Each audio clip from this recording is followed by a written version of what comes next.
This is LENOVO Tab M7, and today I would like to demonstrate that you can set up a VPN connection on this device.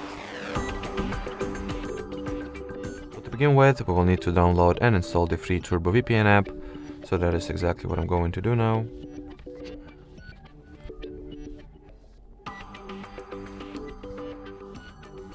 Once the app was successfully installed, you can go ahead and launch it. In here, tap at the agree and continue button. Then wait for the app to load itself properly, then skip this little annoying ad. And while inside the app, you can finally set up, or rather establish, the VPN connection, or connect your tablet to VPN by tapping at the caret icon. Then choose the OK option. And as you can see by this key indicator at the status bar, you are now connected to VPN.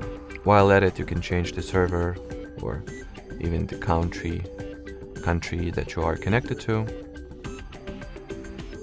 Just choose the particular city at the said country, wait for the VPN to get reconnected, and here you have it. And finally, if you are ready to disconnect yourself from VPN, just tap at this cross sign over here, choose the disconnect option. And that would be it. So thanks for watching, thanks for your attention, and bye bye.